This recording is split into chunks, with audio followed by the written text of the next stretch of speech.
this again uses the same chord sequence, exactly the same as verses 1 to 3, but the lead part is going to be working a little bit further up the neck, around about the 5th and between the 5th and the 8th fret. So here's the demo against the full speed backing track. 1, 2, 3, 4, 1.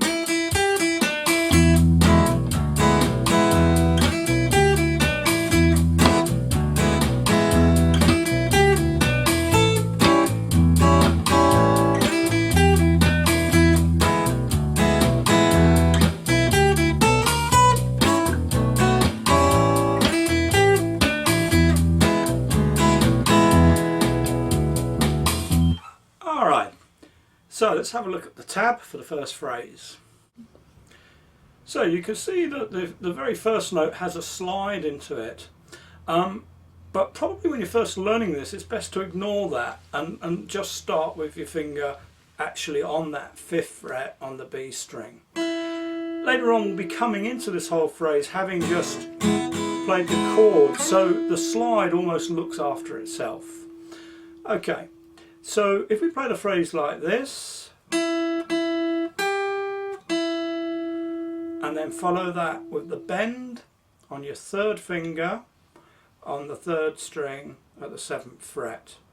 When you bend a note like this, I usually put a 2nd finger or even a 3rd finger behind it to give it some support. Because you want a good solid bend on that note. So here's the whole of that first phrase.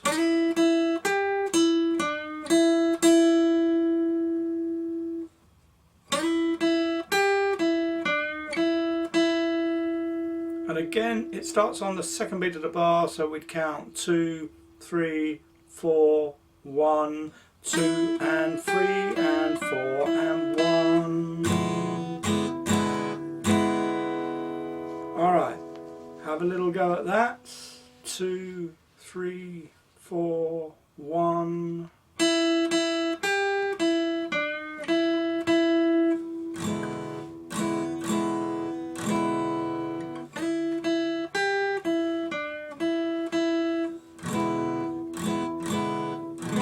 Notice that as with all the previous verses, that same phrase repeats to complete the first line.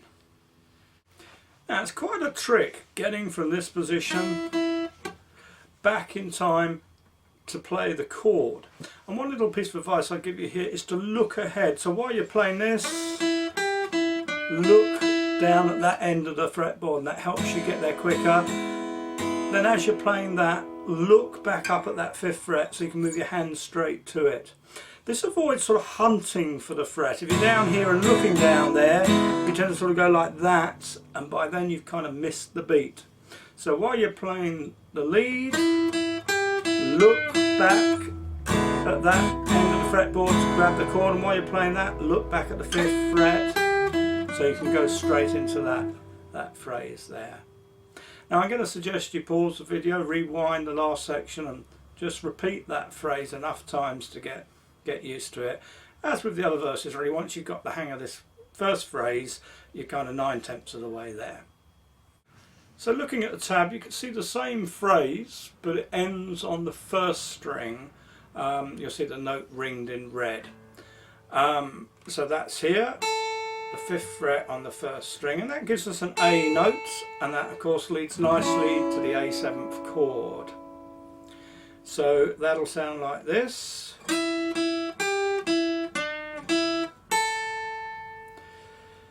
And there's a couple of different ways you can tackle this little jump here. You can either hop that finger over, or some people prefer to fold it over.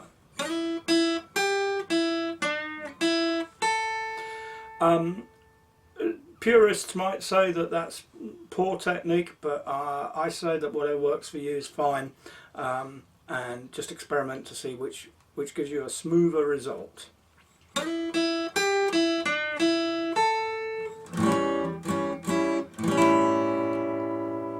After that phrase, it returns back to the E riff.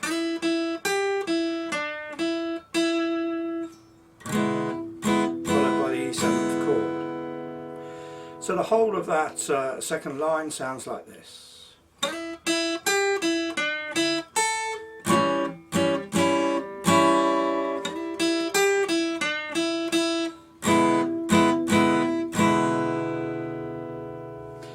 Now let's look at the tab for the last line.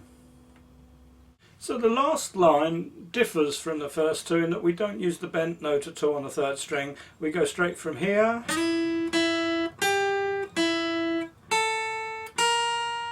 to the top string where we just play those three in a row.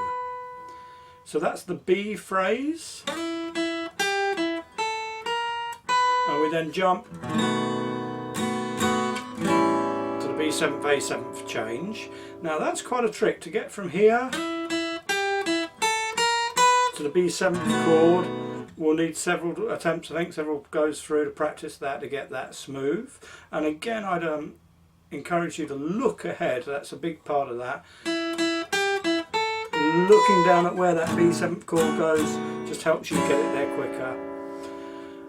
And then we finish that line with the original E phrase.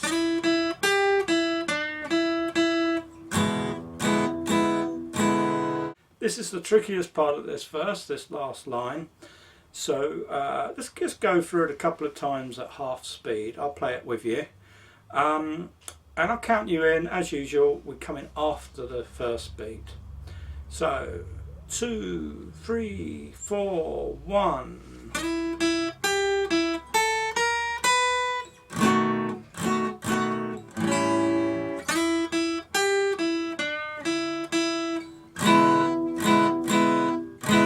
Try that again. 2, 3, 4, 1.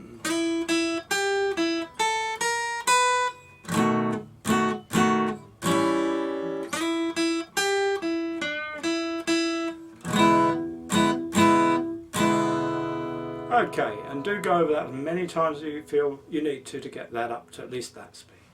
Okay, so now it's time to play through the whole verse again at a nice half speed, and I'll play along with you and see if you can keep close to my footsteps, as it were. Alright, after the 1, 2, 3, 4, 1.